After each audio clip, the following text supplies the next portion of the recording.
ਸਤਿ ਸ਼੍ਰੀ ਅਕਾਲ। ਤੁਸੀਂ ਜੁੜੇ ਹੋਏ ਹੋ ਪੰਜਾਬੀ ਰੇਡੀਓ USA ਦੇ ਨਾਲ ਤੇ ਮੈਂ ਹਾਂ ਪ੍ਰਵੀਨ ਸ਼ਰਮਾ। ਹਾਜ਼ਰ ਹਾਂ ਇੱਕ ਨਵੀਂ ਰਿਪੋਰਟ ਦੇ ਵਿੱਚ। ਗੱਲਬਾਤ ਕਰਦੇ ਹਾਂ ਮਨਪ੍ਰੀਤ ਇਆਲੀ ਦੇ ਬਾਰੇ। ਦੋਸਤੋ, ਮਨਪ੍ਰੀਤ ਇਆਲੀ ਜਿਹੜੇ ਨੇ ਉਹ ਇਸ ਵੇਲੇ ਉਹਨਾਂ ਦੇ ਬਾਰੇ ਬਹੁਤ ਕੁਛ ਆਪਾਂ ਦੇਖ ਰਹੇ ਹਾਂ, ਪੜ੍ਹ ਰਹੇ ਹਾਂ ਅਕਾਲੀ ਦਲ ਦੇ ਸੰਦਰਭ ਤੋਂ। ਔਰ ਉਹਨਾਂ 'ਤੇ ਜਿਹੜਾ ਐਲੀਗੇਸ਼ਨ ਲੱਗਿਆ ਕਿ ਉਹ ਭਾਜਪਾ ਦੇ ਨਾਲ ਮੀਟਿੰਗਾਂ ਕਰ ਰਹੇ ਨੇ, ਉਸ ਬਾਬਤ ਉਹਨਾਂ ਨੇ ਜਿਹੜਾ ਵਾ ਆਪਣਾ ਸਪਸ਼ਟੀਕਰਨ ਦਿੱਤਾ ਹੈ। ਔਰ ਦੇਖੋ, ਉਹਨਾਂ ਨੇ ਜਿਹੜਾ ਮਸਲਾ ਚੱਕਿਆ ਸੀਗਾ ਕਿ ਅਸੀਂ ਭਾਜਪਾ ਨੂੰ ਵੋਟ ਜਿਹੜੀ ਆ ਉਹ ਨਹੀਂ ਪਾਉਣੀ ਗੀ ਅਸੀਂ, ਕਿਉਂਕਿ ਭਾਜਪਾ ਦੇ ਨਾਲ ਉਹ ਕਹਿੰਦੇ ਕਿ ਮੈਂ ਨਹੀਂ ਵੋਟ ਪਾਵਾਂਗਾ ਭਾਜਪਾ ਨੂੰ, ਕਿਉਂਕਿ ਉਹਨਾਂ ਤੋਂ ਪੁੱਛਿਆ ਨਹੀਂ ਗਿਆ। ਉਹਨਾਂ ਨੇ ਇਹ ਕਿਹਾ ਸੀਗਾ। ਹੁਣ ਇੱਕ ਪਾਸੇ ਵਿਰਸਾ ਸਿੰਘ ਵਲਟੋਆ ਕਹਿੰਦੇ ਕਿ ਅਕਾਲੀ ਦਲ ਲੋਕਤੰਤਰਕ ਪਾਰਟੀ ਆ, ਅਤੇ ਜਿਹੜੀ ਲੋਕਤੰਤਰਕ ਪਾਰਟੀ ਹੈ ਜਿਹਦੇ ਅੰਦਰ ਡੈਮੋਕ੍ਰੇਸੀ, ਆਪਦੇ ਅੰਦਰ ਲੋਕਤੰਤਰ ਆ, ਉਹ ਪਾਰਟੀ ਆਪਦੇ ਵਿਧਾਇਕ ਦੀ ਗੱਲ ਸੁਣ ਕੇ ਤਾਂ ਰਾਜੀ ਨਹੀਂ। ਜਦੋਂ ਉਹਨੇ ਕਿਹਾ ਕਿ ਮੇਰੀ ਰਾਏ ਨਹੀਂ ਲਈ ਗਈ, ਜਾਂ ਕੀ ਤੁਸੀਂ ਉਹਦੀ ਰਾਏ ਲਈ? ਲੋਕਤੰਤਰ ਤਾਂ ਇਹੀ ਹੈ ਨਾ ਫਿਰ, ਕਿ ਤੁਸੀਂ ਜਿਹੜਾ ਬੰਦਾ ਤੁਹਾਨੂੰ ਕਹਿੰਦਾ ਕਿ ਮੇਰੀ ਰਾਏ ਨਹੀਂ ਲਈ ਗਈ, ਤੁਸੀਂ ਉਹਦੀ ਰਾਏ ਤਾਂ ਲਓ ਨਾ। ਔਰ ਮਨਪ੍ਰੀਤ ਇਆਲੀ, ਤੁਸੀਂ ਦੇਖੋ, ਉਹਨਾਂ ਦੇ ਬਾਰੇ ਵਿਅਕਤੀਗਤ ਰਾਏ ਤੁਹਾਡੀ ਕੁਛ ਵੀ ਹੋ ਸਕਦੀ ਹੈ, ਮੇਰੀ ਕੁਛ ਵੀ ਹੋ ਸਕਦੀ ਹੈ, ਪਰ ਇਸ ਵੇਲੇ ਜਿਹੜੇ ਅਕਾਲੀ ਦਲ ਦੇ ਵਿੱਚ 3 ਵਿਧਾਇਕ ਨੇ, ਉਹਨਾਂ ਦੇ ਵਿੱਚੋਂ ਇੱਕ ਨੇ। ਔਰ ਪਿਛਲੇ ਦਿਨੀ ਵਿਧਾਨ ਸਭਾ ਦੇ ਸੈਸ਼ਨ ਦੇ ਵਿੱਚ ਉਹਨਾਂ ਦੀਆਂ 1-2 ਗੱਲਾਂ ਮੀਡੀਆ ਨੇ ਵੀ ਨੋਟ ਕੀਤੀਆਂ ਕਿ ਉਹਨਾਂ ਨੇ ਜੋ ਗੱਲਾਂ ਠਰਮੇ ਦੇ ਨਾਲ ਰੱਖੀਆਂ, ਅਤੇ ਭਗਵੰਤ ਮਾਨ ਮੁੱਖ ਮੰਤਰੀ ਸਾਹਿਬ ਨੇ ਸੁਣੀਆਂ ਵੀ ਉਹਨਾਂ ਦੀਆਂ ਗੱਲਾਂ। ਦੇਖੋ, ਕਿਹੋ ਜਿਹੇ ਲੀਡਰ ਨੇ, ਕਿਵੇਂ ਲੀਡਰ ਨੇ ਰਹੇ ਅਕਾਲੀ ਦਲ ਦੇ ਵਿੱਚ ਹੀ ਨੇ, ਸਵਾਲ ਉਹਨਾਂ 'ਤੇ ਬਹੁਤ ਉੱਠਣਗੇ। ਪਰ ਇੱਕ ਗੱਲ ਤੁਹਾਨੂੰ ਮੰਨਣੀ ਪਊਗੀ ਕਿ ਅਕਾਲੀ ਦਲ ਦੇ ਇਸ ਪੂਰੇ ਸੰਕਟ ਦੇ ਦੌਰ ਦੇ ਵਿੱਚੋਂ ਜੇ ਕਿਸੇ ਨੇ ਆਪਦੇ ਅੰਦਰ ਰੀੜ੍ਹ ਦੀ ਹੱਡੀ ਦਿਖਾਈ ਆ, ਜੇ ਕਿਸੇ ਦੇ ਅੰਦਰ ਬੈਕਬੋਨ ਕਿਸੇ ਨੇ ਆਪਦੇ ਅੰਦਰ ਹੋਣ ਦਾ ਦਾਅਵਾ ਭਰਿਆ, ਤੇ ਉਹ ਆ ਮਨਪ੍ਰੀਤ ਇਆਲੀ। ਜਿੰਨੇ ਇਸ ਵੇਲੇ ਸਪੋਕਸਪਰਸਨ ਬਣੇ ਬੈਠੇ ਆ, ਜਿੰਨੇ ਇਸ ਵੇਲੇ ਸੁਖਬੀਰ ਸਿੰਘ ਬਾਦਲ ਦੇ ਡਿਫੈਂਸ ਦੇ ਵਿੱਚ ਆਉਂਦੇ ਆ ਵਕੀਲ ਬਣੇ ਬੈਠੇ ਆ, ਇਹ ਸਾਰੇ ਹਰੇ ਆ। ਅਤੇ ਮਨਪ੍ਰੀਤ ਇਆਲੀ ਜ਼ਿਮਨੀ ਚੋਣ ਵੀ ਜਿੱਤੇ, ਅਤੇ ਮਨਪ੍ਰੀਤ ਇਆਲੀ 2022 ਦਾ ਇਲੈਕਸ਼ਨ ਵੀ ਜਿੱਤੇ। ਇੱਥੋਂ ਪਤਾ ਲੱਗਦਾ ਕਿ ਗਰਾਊਂਡ 'ਤੇ ਉਹਨਾਂ ਦਾ ਕਿੰਨਾ ਕੰਮ, ਕਿਹੋ ਜਿਹਾ ਕੰਮਕਾਰ ਹੋਊਗਾ। ਕਿ ਆਪਣੀ ਪਾਰਟੀ ਦੇ ਉਲਟ ਜਾਂ ਆਪਣੀ ਪਾਰਟੀ ਦੀ ਰਾਏ ਦੇ ਉਲਟ ਰਾਏ ਰੱਖਣਾ ਕੀ ਗੁਨਾਹ ਵਾ?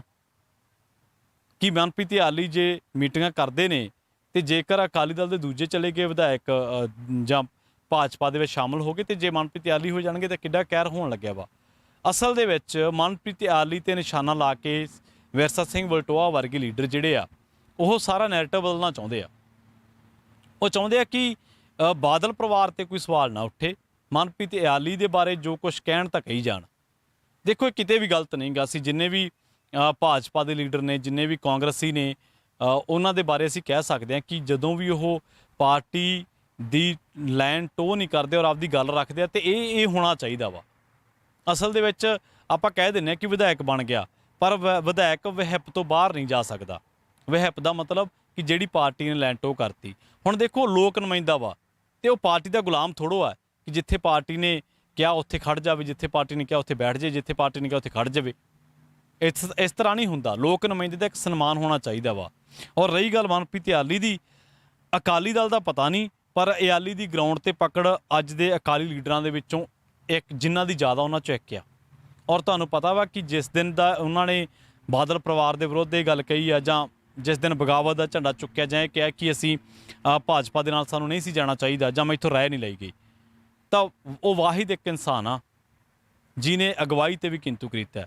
ਅਕਾਲੀ ਦਲ ਦੇ ਵਿੱਚ ਕਿੰਨੇ ਕੁ ਹੋਰ ਲੀਡਰ ਹੈ ਜਿਨ੍ਹਾਂ ਨੇ ਬਾਦਲ ਪਰਿਵਾਰ ਦੀ ਅਗਵਾਈ 'ਤੇ ਕਿੰਤੂ ਕੀਤਾ? ਬਿਲਕੁਲ ਉਸੇ ਤਰ੍ਹਾਂ ਜਿਵੇਂ ਸੋਨੀਆ ਗਾਂਧੀ ਦੀ ਅਗਵਾਈ 'ਤੇ ਕਿੰਤੂ ਨਹੀਂ ਕੀਤਾ ਕਦੇ ਕਿਸੇ ਨੇ, ਜਿਵੇਂ ਕੈਪਟਨ ਅਮਰਿੰਦਰ ਸਿੰਘ 'ਤੇ ਕਿੰਤੂ ਨਹੀਂ ਕੀਤਾ ਕਦੇ ਕਿਸੇ ਕਾਂਗਰਸੀ ਨੇ। ਪਹਿਲਾਂ, ਬਾਅਦ ਦੇ ਵਿੱਚ ਤਾਂ ਬਹੁਤ ਕਰਦੇ ਰਹੇ, ਨਵਜੋਤ ਸਿੱਧੂ ਤੋਂ ਬਾਅਦ ਤਾਂ। ਸੋ ਮੁੱਕਦੀ ਗੱਲ ਕੀ ਆ ਕਿ ਅਕਾਲੀ ਦਲ ਨੇ ਜਵਾਬੀ ਵੀਡੀਓ ਪਾਤੀ ਸੀ ਵਿਰਸਾ ਸਿੰਘ ਵਲਟੋਆ ਨੂੰ ਜਵਾਬ ਦੇ ਕੇ, ਪਰ ਅਸਲ ਦੇ ਵਿੱਚ ਜਿਹੜਾ ਇਆਲੀ ਨੇ ਵੀਡੀਓ ਪਾਈ, ਉਹਦਾ ਜਵਾਬ ਕਿਸੇ ਨੂੰ ਨਹੀਂ ਦਿੱਤਾ। ਕਿਸੇ ਨੇ ਨਹੀਂ ਦਿੱਤਾ, ਕਿਸੇ ਅਕਾਲੀ ਲੀਡਰ ਨੇ ਨਹੀਂ ਦਿੱਤਾ। ਮੀਟਿੰਗ ਜਦੋਂ ਹੋਈ ਸੀ ਉਦੋਂ ਵੀ ਇਹਨਾਂ ਨੇ ਇਆਲੀ ਦੇ ਕਿਸੇ ਮੋੜਵੇਂ ਜਵਾਬ ਦਾ ਜਿਹੜਾ ਵਾ ਉਹ ਜਵਾਬ ਨਹੀਂ ਦਿੱਤਾ, ਹਜੇ ਤੱਕ ਵੀ ਨਹੀਂ ਦਿੱਤਾ ਹੋਣਾ। ਵਿੱਚੋਂ ਮੀਟਿੰਗ ਦੇ ਕਹਿ ਰਹੇ ਸੀ ਕੁਛ ਲੋਕ ਅਕਾਲੀ ਦਲ ਦੇ, ਜਿਹੜੇ ਕਹਿੰਦੇ ਸੀਗੇ ਕਿ ਜੀ ਉਹਨਾਂ ਦਾ ਨਿੱਜੀ ਫੈਸਲਾ ਹੋ ਸਕਦਾ। ਨਿੱਜੀ ਫੈਸਲਾ ਤਾਂ ਹੋ ਸਕਦਾ, ਪਰ ਸ਼ੀਸ਼ਾ ਤਾਂ ਉਹਨੇ ਤੁਹਾਨੂੰ ਦਿਖਾਇਆ ਨਾ। ਤੁਹਾਡੇ 'ਚ ਇੱਕ ਰੋਗ ਆ ਕਿ ਤੁਸੀਂ ਬਾਦਲਾਂ ਦੀ ਡੋਮੀਨੈਂਸੀ, ਤੁਸੀਂ ਬਾਦਲਾਂ ਦੇ ਜਿਹੜਾ ਘੇਰਾ ਵਲਿਆ ਹੋਇਆ ਉਹਨਾਂ ਨੇ ਤੁਹਾਡੇ ਆਲੇ ਦੁਆਲੇ, ਉਹਦੇ 'ਚੋਂ ਬਾਹਰ ਨਹੀਂ ਨਿਕਲਣਾ ਚਾਹੁੰਦੇ। ਉਹ ਬੰਦੇ ਨੇ ਘੇਰਾ ਤੋੜ ਕੇ ਗੱਲ ਕੀਤੀ ਆ। ਸੋ ਅਸੀਂ ਮਨਪ੍ਰੀਤ ਇਆਲੀ ਨੂੰ ਡਿਫੈਂਡ ਨਹੀਂ ਕਰਦੇ, ਅਸੀਂ ਕੋਈ ਉਹਦਾ ਫੱਟਾ ਨਹੀਂ ਲਾਇਆ ਹੋਇਆ ਕਿ ਮਨਪ੍ਰੀਤ ਇਆਲੀ ਬੜੇ ਪਹੁੰਚੇ ਹੋਏ ਸਿਆਸਤਦਾਨ ਨੇ, ਪਰ ਉਹਨਾਂ ਨੇ ਇੱਕ ਗੱਲ ਚੰਗੀ ਕੀਤੀ ਕਿ ਉਹਨਾਂ ਨੇ ਪਾਰਟੀ ਲਾਈਨ ਨੂੰ ਸ਼ੀਸ਼ਾ ਦਿਖਾਇਆ ਵਾ। ਉਹਨਾਂ ਨੇ ਦੂਜੇ ਵਿਧਾਇਕਾਂ ਨੂੰ ਦੱਸਿਆ ਕਿ ਕਿਵੇਂ ਪਾਰਟੀ ਤੋਂ ਅੱਡ ਵੀ ਆਪਣੀ ਰਾਏ ਰੱਖੀ ਜਾ ਸਕਦੀ ਹੈ। ਉਹਨਾਂ ਨੇ ਕਾਂਗਰਸੀਆਂ ਨੂੰ ਵੀ ਦੱਸਿਆ ਈਵਨ ਕਿ ਆਮ ਆਦਮੀ ਪਾਰਟੀ ਵਾਲਿਆਂ ਨੂੰ ਵੀ ਉਹਨਾਂ ਤੋਂ ਸਬਕ ਲੈਣਾ ਚਾਹੀਦਾ ਵਾ, ਜਿਹੜੇ ਕਿ ਜਦੋਂ ਦਿੱਲੀੋਂ ਜਿਹੜਾ ਹੁਕਮ ਆ ਗਿਆ, ਰਾਘਵ ਚੱਡੇ ਨੇ ਕੋਈ ਗੱਲ ਕਹਿਤੀ, ਕੇਜਰੀਵਾਲ ਨੇ ਕਹਿਤੀ, ਉਹ ਪੰਜਾਬ ਦੇ ਪਰਸਪੈਕਟਿਵ ਤੋਂ ਸਹੀ ਹੈ ਜਾਂ ਗਲਤ ਆ, ਇਹਨੂੰ ਤੱਥ ਇਹਦਾ ਸੋਚਣ ਦੀ ਬਜਾਏ ਉਹ ਉਹੀ ਲਾਈਨ ਟੋਹ ਕਰਦੇ ਨੇ।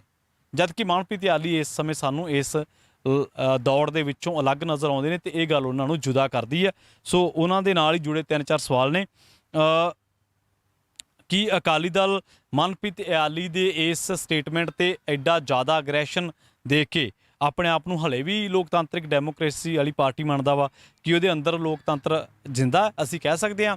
ਲੋਕ ਤਾਂ ਕਹਿੰਦੇ ਕਿ ਉਹਨਾਂ ਨੇ ਜਿਹੜਾ ਬਾਦਲ ਪਰਿਵਾਰ ਨੇ ਸਾਰੀ ਜਿਹੜੀ ਲੋਕਤੰਤਰੀ ਪ੍ਰਣਾਲੀ ਅਕਾਲੀ ਦਲ ਦੀ ਖਤਮ ਕਰਕੇ ਤੇ ਉਹਦੇ ਡਿਕਟੇਟਰਸ਼ਿਪ ਆ ਬਾਦਲਾਂ ਦੀ ਅੱਜ ਇਆਲੀ ਨੂੰ ਮਜੀਠੀਆ ਦਾ ਨੇੜੂ ਮੰਨਿਆ ਜਾਂਦਾ। ਲੋਕ ਕਹਿੰਦੇ ਕਿ ਇਆਲੀ ਜਿਹੜੇ ਆ ਮਜੀਠੀਆ ਦੇ ਕਾਫੀ ਨੇੜੇ ਆ। ਜਿੰਨੀ ਵੀ ਯੂਥ ਬ੍ਰਿਗੇਡ ਆ ਉਹ ਬਿਕਰਮ ਮਜੀਠੀਆ ਦੇ ਨੇੜੇ ਆ ਬਜਾਏ ਸੁਖਬੀਰ ਸਿੰਘ ਬਾਦਲ ਦੇ। ਜ਼ਿਆਦਾ ਅਕਾਲੀ ਦਲ ਦੀ ਯੂਥ ਬ੍ਰਿਗੇਡ ਦੇ ਵਿੱਚ ਬਿਕਰਮ ਮਜੀਠੀਆ ਦਾ ਹੋ ਸਕਦਾ ਸੁਖਬੀਰ ਸਿੰਘ ਬਾਦਲ ਨਾਲੋਂ ਜ਼ਿਆਦਾ ਆਧਾਰ ਹੋਵੇ ਤੇ ਮਨਪ੍ਰੀਤ ਇਆਲੀ ਉਹਨਾਂ ਦੇ ਵਿੱਚੋਂ ਇੱਕ ਕਹੇ ਜਾਂਦੇ ਆ। 3 ਵਿਧਾਇਕ ਨੇ ਵਿਧਾਨ ਸਭਾ ਦੇ ਵਿੱਚ ਸ਼੍ਰੋਮਣੀ ਅਕਾਲੀ ਦਲ ਦੇ, ਤੇ ਤਿੰਨਾਂ ਦੇ ਵਿੱਚੋਂ ਇੱਕ ਕਹਿ ਰਿਹਾ ਕਿ ਮੈਨੂੰ ਪੁੱਛਿਆ ਤੱਕ ਨਹੀਂ। ਜਿਹੜੀ ਪਾਰਟੀ ਦੇ ਵਿੱਚ ਕਿਸੇ MLA ਨੂੰ ਪੁੱਛਿਆ ਜਾਂਦਾ, ਉਸ ਪਾਰਟੀ ਨੇ ਲੋਕਾਂ ਨੂੰ ਕੀ ਪੁੱਛਣਾ? ਇੱਕ ਵੱਡਾ ਸਵਾਲ ਆ। ਸੋ ਇਆਲੀ ਨੇ ਇੱਕ ਵਾਰੀ ਆਪਣੀ ਗੱਲ ਰੱਖ ਕੇ, ਔਰ ਜਿਹੜੀ ਹਰ ਇੱਕ ਬੰਦੇ ਨੂੰ ਰੱਖਣੀ ਚਾਹੀਦੀ ਹੈ, 117 ਨੂੰ ਰੱਖਣੀ ਚਾਹੀਦੀ ਹੈ, ਉਹ ਗੱਲ ਰੱਖ ਕੇ ਅਕਾਲੀ ਦਲ ਨੂੰ ਵਕਤ ਪਾਤਾ ਔਰ ਅਕਾਲੀ ਦਲ ਨੂੰ ਇਹਦਾ ਮੋੜਵਾਂ ਜਵਾਬ ਨਹੀਂ ਲੱਭ ਰਿਹਾ। ਇਆਲੀ ਭਾਜਪਾ 'ਚ ਜਾਣਗੇ ਨਹੀਂ ਜਾਣਗੇ ਇੱਕ ਵੱਡਾ ਸਵਾਲ ਹੈ, ਅਹਿਮ ਸਵਾਲ ਹੈ। ਅਕਾਲੀ ਦਲ 2 ਫਾੜ ਹੋਵੇਗਾ ਨਹੀਂ ਹੋਵੇਗਾ ਇੱਕ ਵੱਡਾ ਸਵਾਲ ਹੈ।